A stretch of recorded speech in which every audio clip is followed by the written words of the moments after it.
aside from we got to do a final sweep up in there, we could pretty much have the bin crew here, or the assembly crew. So we have the floors, each one per bin. We have the stands or risers, whatever you want to call it. This is the new bin lids, I'm pretty sure. And if it's not the lids, it's got something to do with them. This is all of the drag assembly parts. Here's a good one. You can see the floor grates. That's interesting. I didn't think there'd be... Guess you can't really tell. Center sump. I'm not sure. It's showing that there's 14. We'll see if there says how many. 14. There's 2 of them, which is the intermediate. I'd be awfully surprised that there's 2 intermediates, but it wouldn't hurt my feelings, because this is the center where the drive mechanism goes. What's 22? Did they literally do box? It's a box. That's kind of silly. So it looks like there's going to be the center and then an intermediate, I would guess, about here. And then another intermediate.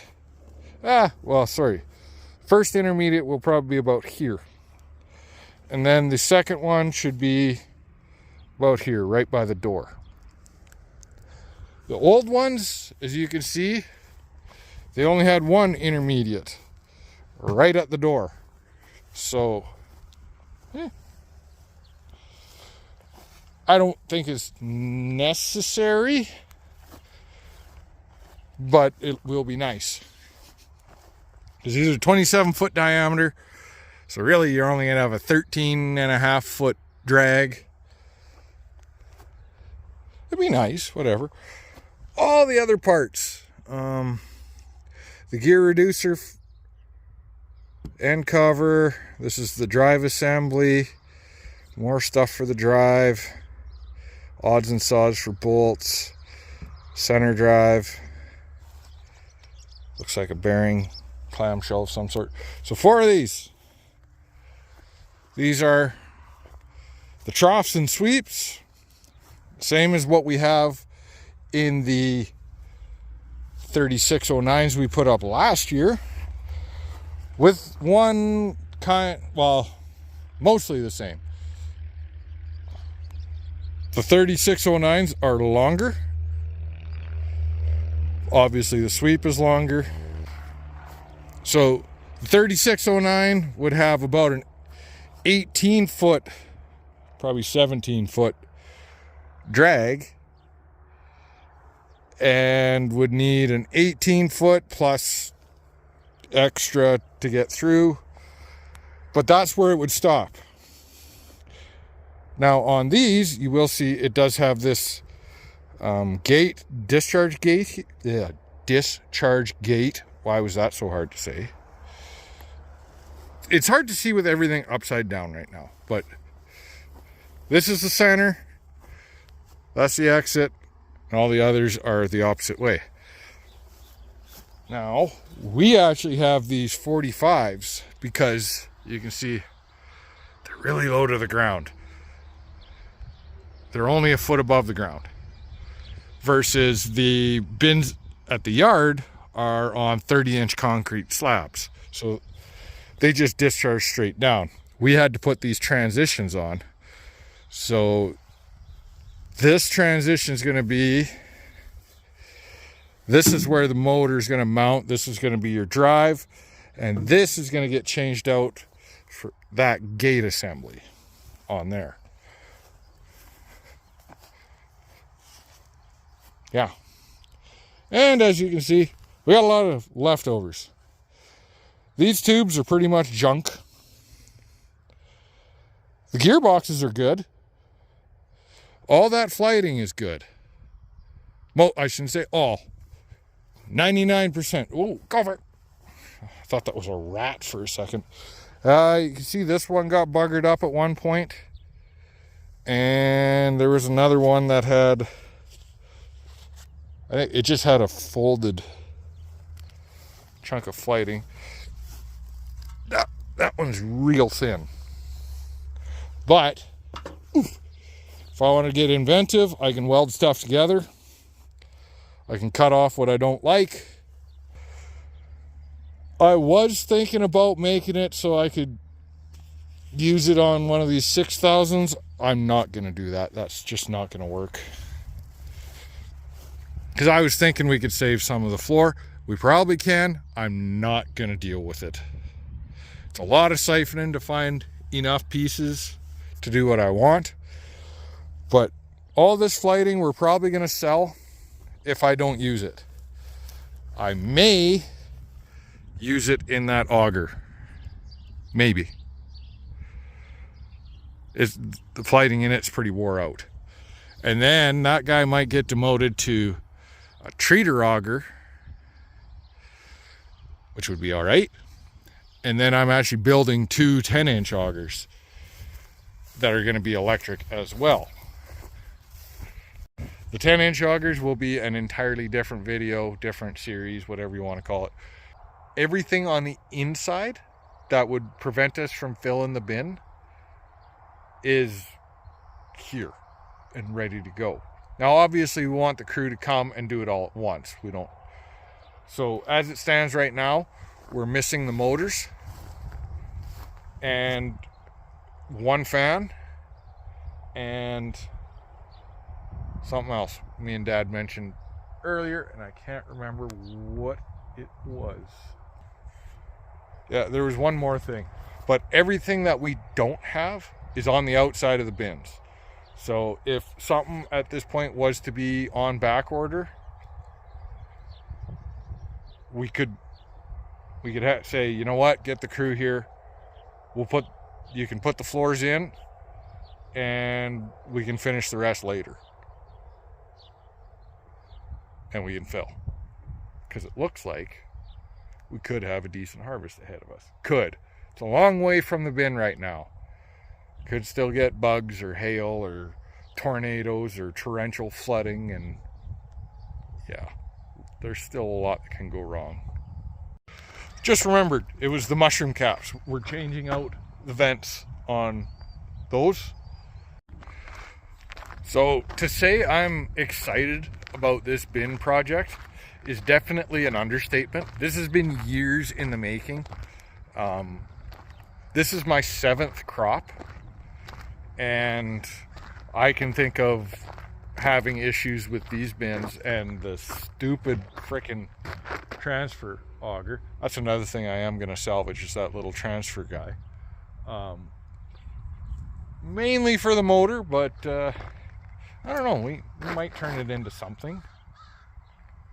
I've got ideas. I'm not saying they're good ideas, but I've got ideas. Anyways, we've always had, I shouldn't say always, in the last 10 years, we've had a lot of issues with these bins.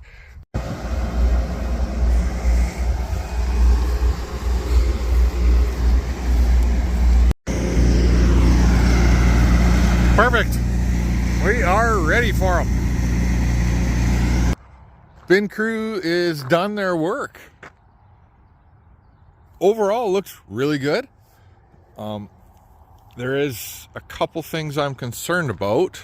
You can see we got the mushroom vents on. I'll go to the back. You'll see we got the new style bin. Well, might be able to see if I zoom. Got the new style bin lids where we can open from the back. They're just a straight pull, which isn't bad. So these Springland unloaders, I absolutely love them. We have them on those 3609s we put up last year. I will say this, is that they stick out a lot further with these adapters. They stick out a lot further than I expected, which is probably not the end of the world. My big concern is if we can get an auger at a decent enough angle. So typically, I've always been, oh God, it is sticky out here. Always been trying to go at about this angle with the auger, and I can't remember where the tires worked out to be. I always thought the tires were kind of over, like almost hitting here. So I don't know if it's gonna cause some issues. We'll have to bring an auger down and get lined up, see what it works out to be. The far bin, whatever, not an issue. These three could be an issue. And we don't have this fully built up. This was never designed to have semis in here, which is one of the reasons I wanted to move these to the farm. However, it's really nice. This is a private road. We are able to haul out of here in or during road bans. So a lot of time we'll leave grain here the longest, and especially with these new unloaders, it's nice just to set up an auger, and if we're busy seeding or working on the seeders or whatever, we can, like, even if we know that we're going to be the ones hauling, we can park the trucks here. We have power, so we can plug them in if needed, leave them here, haul out of here. Don't have to worry about road bans on the grids. They're nice to have. I think logistically I would still rather have them at the farm, but we did some figuring, and it's like, well, for the cost to move them, like, we knew we had to do the floors and the unloads. It had to happen. And we didn't want to use the same system that we had. So we had to do it. It was that, or we put them on hoppers. We looked at the price of hoppers. It was disgusting.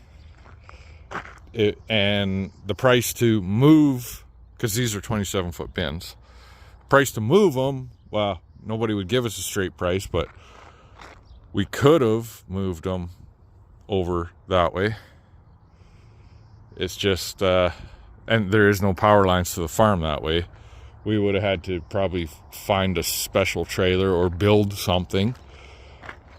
Still have to do the floors, unloaders, and what else? What was I going to say? Oh, we needed to pour concrete and do dirt work there. So we said, well, we can do a little bit of dirt work here, extend this fairly cheap. These unloaders are going to be way faster. The old one was equivalent to an 8-inch auger. These are, I think they call them 9 1/4 U-troughs.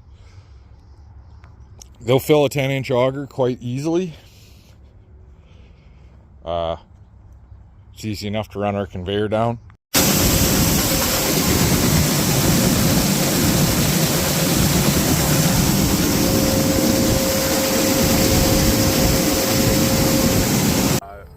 A1 and A2 both have P's from the field right across here, which ran spectacular.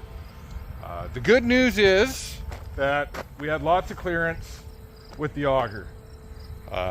Probably 6 or 8 feet from the drags. It's great. You might also notice that things aren't 100% done, and that's okay too. So we had a couple minor issues, a couple this, a couple that, but HD Ag, they took care of us. So one of the first things, they forgot to send belts. Well, that's a big problem. But what we did is we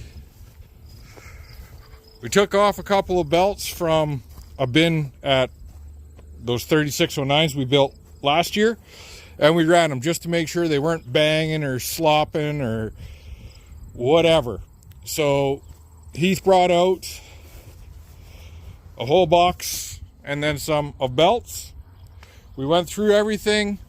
We did find a few bolts were loose here and there. there, the occasional one here. So I went through them pretty good. I would say grand total between all four, there might have been maximum 20. That's a stretch. Probably maximum 14. And it's not like they were all in one spot. So we mentioned it to them. They're going to make it right. Another thing so I'm going to put the belts on, and then I got to tension it. Not doing that today. I got 100 other things on my list to do, but we may need to take peas out of this bin coming up. We'll see. Something else we need to do is we're going to put like a concrete paving stone down there. I got to build some sort of stand just to take the weight, because I don't know how much you're going to be able to see, but they're kind of bouncy. They're this far out. So I'd like to stiffen them up a bit. Zach is, when he has time, he's working on finishing. I just said, if there's something in it, we obviously are going to need it at some point. So you can see the 2 cords.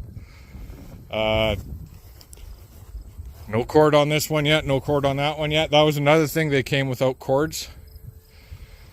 One thing I'm probably going to change that I'm not overly impressed with as far as design is, I think they have a winch that you can put on here. These are just, you bash your knuckles on the ground to get it low enough to pull everything back. And yeah, this is the opener, by the way.